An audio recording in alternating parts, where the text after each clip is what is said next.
हमारे जीवन में कभी भी किसी भी प्रकार से कोई शत्रु बाधा न उत्पन्न होवे, शत्रुओं से रक्षा प्राप्ति हेतु श्री खड़ानंद जी महाराज का ध्यान पूजन अर्चन किया जाता है।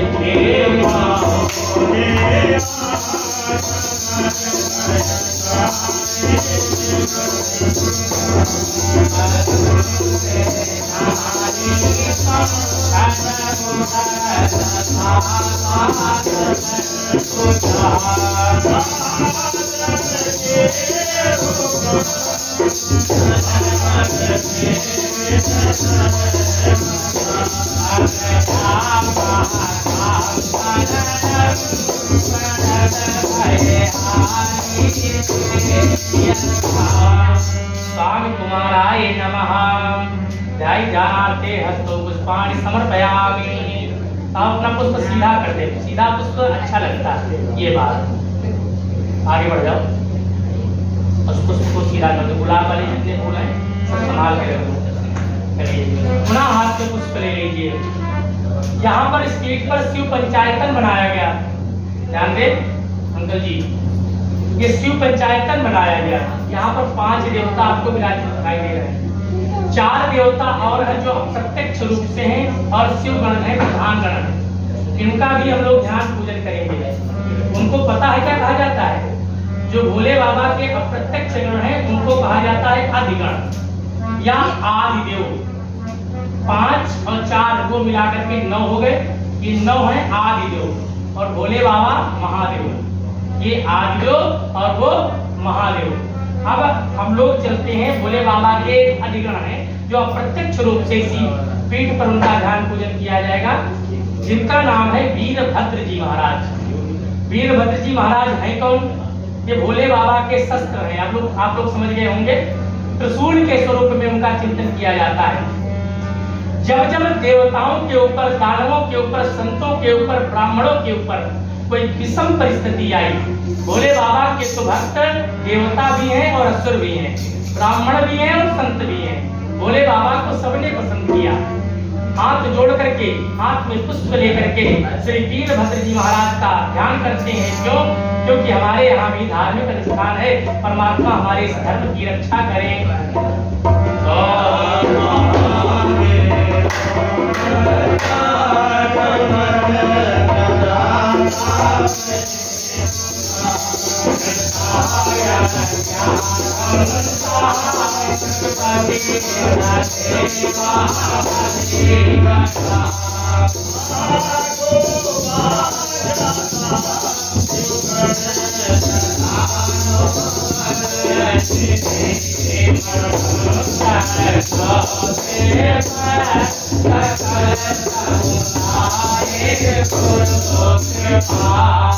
श्री वीरभद्राय नमः।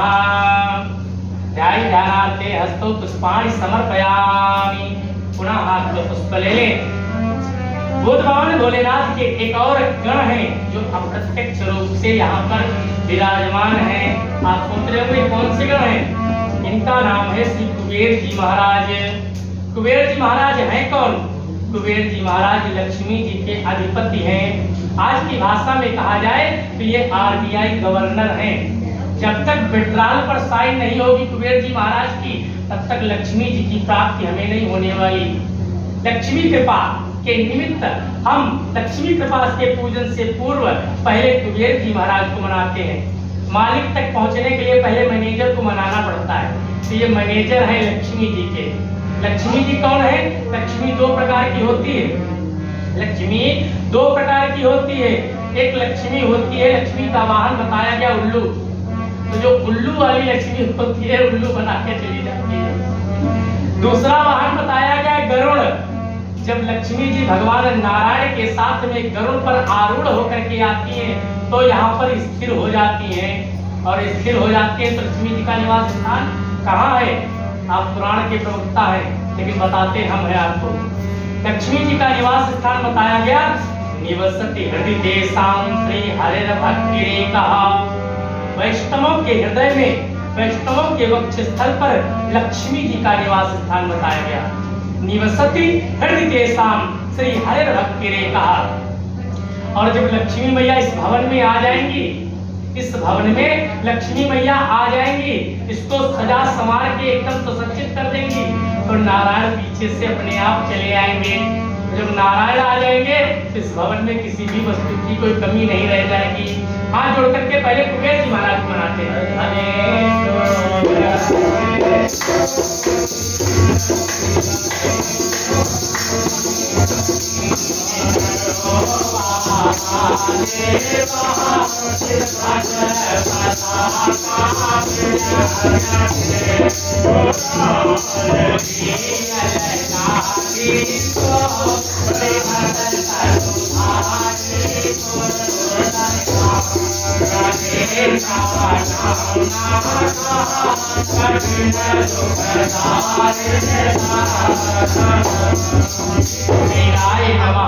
शिव मूर्ति के सन्मुख ही अपना पुष्प समर्पित करने वाली कुबेर भगवान की पुनः हाथ में पुष्प ले लीजिए। भावन भोलेनाथ के एक और प्रमुख गण है, भावना में भोल भावन भोलेनाथ के एक और प्रमुख गण है जिनका नाम है कीर्ति मुख जी महाराज। जानते हैं कीर्ति का तात्पर्य आप लोग समझते होंगे। कीर्ति माने क्या होता है? हमारा नेम खेम, हमारा वर्चस्व, हमारी यश कीर्ति चारों ओर विद्यमान हो जाए। यश का तात्पर्य समझ लो, आप लोग जानते होंगे। भैया ने बताया, हम लोग रास्ते में थे कि चाचा जी जिलाध्यक्ष बनने जा रहे हैं भारतीय जनता पार्टी के। तो ये क्या है? चाचा जी की कीर्ति है। यहाँ तक चर्चा हो रही है। किसी चीज को कीर्ति कहा जाता है। हाथ जोड़ करके प्रार्थना करें। कीर्ति के कारक देवता है श्री कीर्ति मुख जी महाराज। हाथ जोड़ करके ध्यान करें, प्रार्थना करें।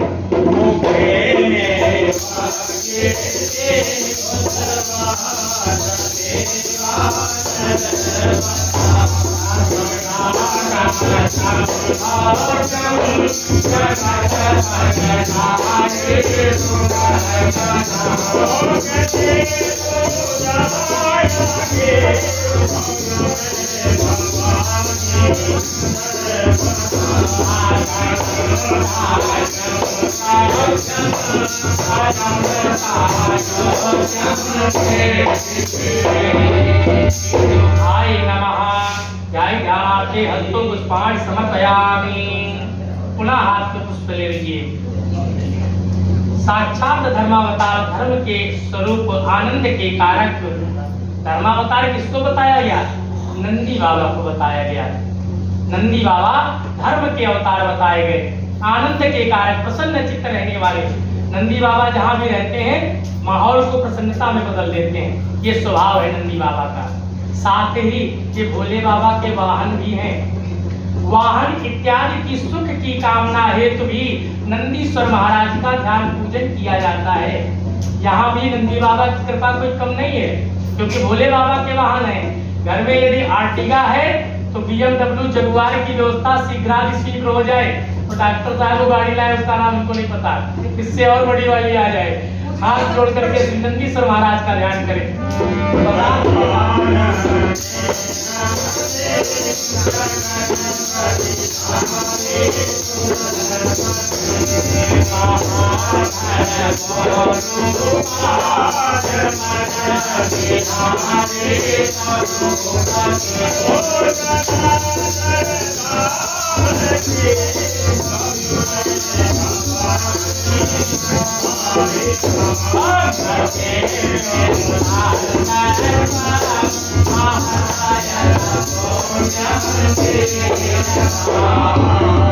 नंदीश्वराय नमः। नंदी बाबा के पास में अपना पुष्प समर्पित कर दें।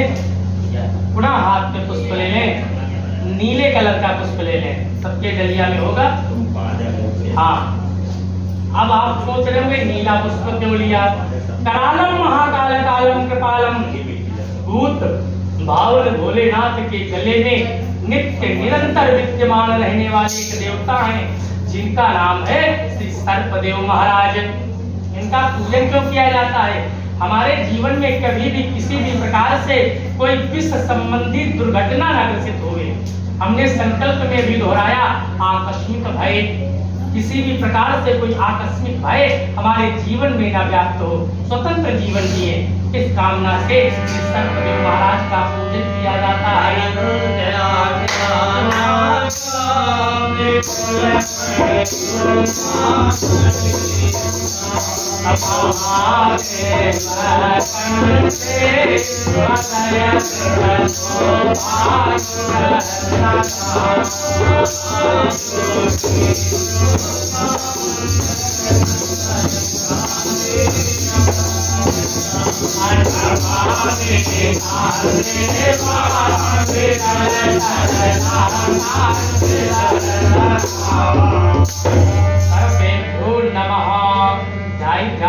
हस्तों पुष्पाणि समर्पयामि। बोले सर्पदेव महाराज की जय। कलौ देवो महेश्वरः, कलयुग के प्रधान देवता भूत भावन भोलेनाथ जी महाराज हैं। आशुतोष तुम अवधरदानी, आरती हरहु दीन जन जानी। भोले बाबा का एक नाम बताया गया शंकर, सम्यक कल्याण हरि शंकरा, जो सर्व सामूहिक रूप से सबका कल्याण करे वो शंकर। भोले बाबा से हाथ जोड़ करके एक एक पुष्प लेकर के प्रार्थना करेंगे। क्या प्रार्थना करेंगे? एक घड़ी आधी घड़ी आधियो मां पुनियारी, तुलसी संगति साधु की कतहि कोटि अपराध। हमारा परमात्मा के द्वारा प्रदत्त यह जीवन आधे से ज्यादा तो व्यतीत हो गया। इस व्यतीत हुए जीवन में केवल हम एक वस्तु की खोज करते रहे। वो वस्तु जानते हैं कौन सी है? सुख। हम लोग खोज किसकी करते रहे? सुख की। परंतु किसी को सुख मिला हो तो बताओ? किसी को सुख नहीं मिला। इसलिए हम उस सुख के पीछे क्यों दौड़े? हम इनके पीछे दौड़ेंगे तो सुख अपने आप पीछे हमारे दौड़ेगा, सुख हमारे पीछे दौड़ेगा। इसलिए भगवान से प्रार्थना करते हैं जो शेष जीवन बचा है वो आपके चरणों में समर्पित हो जाए। आदियो मां बुनियाद, वो परमात्मा के चरणों में समर्पित हो जाए और हमारा जीवन सुखमय व्यतीत हो। हाथ जोड़ करके एक पुष्प लेकर के श्री शंकर जी का ध्यान करते हैं।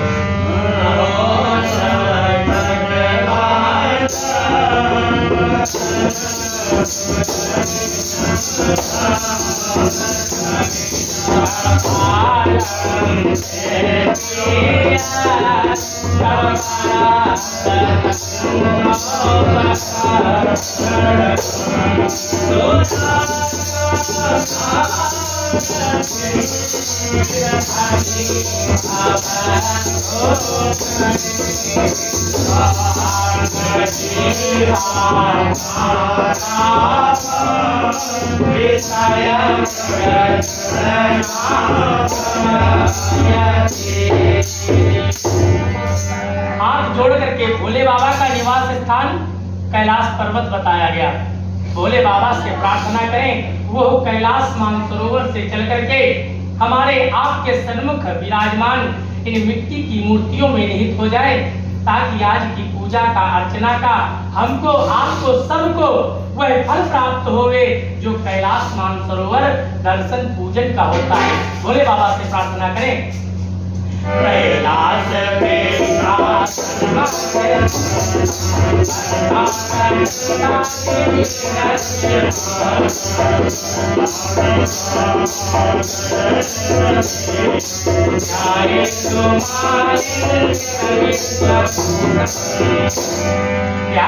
नित्यं महेशं रजतगिरिनिभं चारुचन्द्रावशन्तं रत्नाकल्पोज्ज्वलाङ्गं परशुदिगमहावेदिहस्तं पद्मासीनं तमन्तात् ततममरगणैः व्याघ्रकृत्यं वसानं विश्वाङ्गं विष्णुवन्दं विक्रमयं श्री सांब सदा शिवाय नमः। बोले पार्थिवेश्वर महाराज की जय। वाम हस्ते अक्षतान आदाय, अक्षत बाएं हाथ में ले लीजिए, दाहिने हाथ से जहां संकेत करे वहां बढ़ा देना। हमने भगवान के परिवार का भगवान सहित ध्यान किया, उनका आवाहन करेंगे परमात्मा हमारे द्वारा प्रदत्त इस शासन पर विराजमान हो, ताकि हम आपकी पूजा पूजा अर्चना कर सकें। ओम गंगणपतये नमः गणपतिं आवाहयामि स्थापयामि पूजयामि। अंबिकाय नमः अंबिकां आवाहयामि स्थापयामि। ओम शांतकुमाराय नमः कुमारं आवाहयामि स्थापयामि पूजयामि। नंदीश्वराय नमः आवाहयामि स्थापयामि पूजयामि। सर्पाय नमः आवाहयामि स्थापयामि पूजयामि। असंख्यात रुद्र देवताभ्यो नमः रुद्रं आवाहयामि स्थापयामि पूजयामि। ओम शिवाय नमः शिवं आवाहयामि स्थापयामि पूजयामि। दाहिने हाथ में ले लीजिए, शंकर जी के सब छोड़ दीजिए। ओम मनोज्योतिर्जुगतामाच सृष्टिर्जगन्मन्तन्नो परिक्षं यज्ञं भगवान् विश्वे देवासनिमाद्यन्ताम् ओम प्रतिष्ठे। बोलिए शंकर भगवान की जय। बोले बाबा कैलाश से चल करके हमारे आपके सन्मुख विराजमान हुए। हाथ जोड़िए। आद्याहि भगवान शंभो सर्वस्तं गिरिजापते प्रसन्नो भवदेवेश नमस्तुभ्यं नमो नमः। श्री श्री सांब सदा शिवाय नमः। पुरुष वर्ग ऐसे हाथ करेगा, पुरुष वर्ग, केवल पुरुष वर्ग। थोड़ा आगे बढ़ाओ, थोड़ा आगे खसक जाता है बस। ओम भगवन् देव देवेश यावत् पूजावसानकं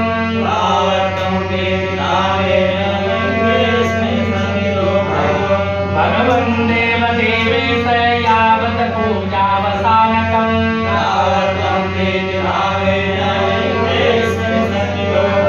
भगवन् देव देवेश यावत् पूजावसानकं।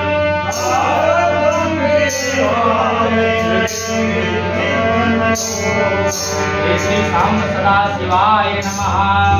हाथ जोड़ दे। ओम इमारुद्राय तपसे कपर्दिने क्षयद्वीराय प्रभरा महेमती यथा संसदिपदे चतुष्पदेषु विश्वं पुष्टं ग्रामे अस्मिन्ननातुरम्। बोले बाबा कैलाश से चल करके हमारे सन्मुख विराजित हैं, ऐसा भाव है, भाव ही तो है, हमारे सन्मुख विराजमान है। अपने यहाँ कोई अतिथि आता है तो सबसे पहले कौन सी व्यवस्था की जाती है? पढ़ो जरा, पूछ ले तो। आपके यहाँ कोई रिश्तेदार आ जाए, विशेष आ जाए, तो सबसे पहले कौन सी व्यवस्था करती हो? नाश्ता तो बाद में होता है। पहले पंडित जी आए तो प्लास्टिक की कुर्सी लेके आओ, और डॉक्टर साहब आए तो सोफे पे बिठाओ। पहले आसन की व्यवस्था दी जाती है। भोले बाबा कैलाश से चल करके हम ये सिखा रहे हैं, ये बताने की चीजें हैं, कोई दूसरा नहीं बताएगा। भोले बाबा के परिवार के चारों तरफ से एक एक पुष्प आसन स्वरूप दीजिए।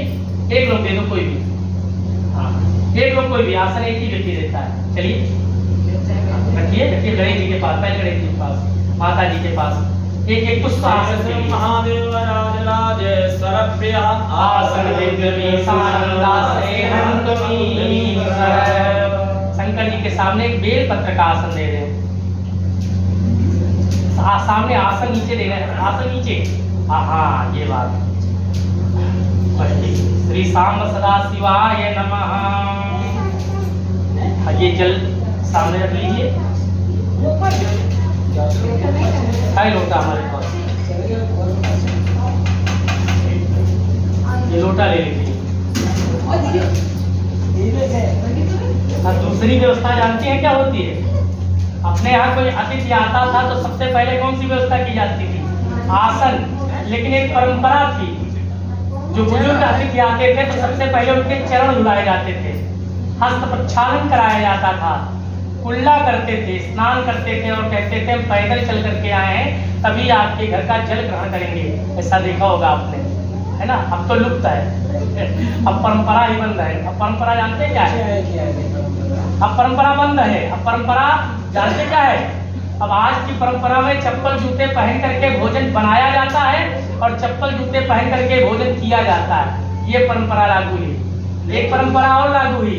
पहले के समय में लोग भोजन करने घर आते थे, दुनिया में कहीं भी हो, घर में भोजन करते थे। आज के लोग भोजन करने बाहर जाते हैं, डिनर बाहर करते हैं। पहले के लोग शौच करने के लिए बाहर जाते थे, परंतु आज के समय में लोग शौच करने के लिए घर आते हैं। ये परंपरा है, ठीक उल्टा। भोले बाबा हमारे घर में आए हैं, सभी मूर्तियों के पास में चरण धुलाने के निमित्त चरणों के पास में जल छोड़े। ये फूल वाली डलिया पीछे रख दीजिए आप, फूल वाली डलिया पीछे रख दें। इनके हाथ में हाथ का स्पर्श करें। सभी मूर्तियों के पास में थोड़ा आगे बसो, चरण धुलाने के निमित्त चरणों के पास में जल छोड़े। सबके पास में, सबके पास में।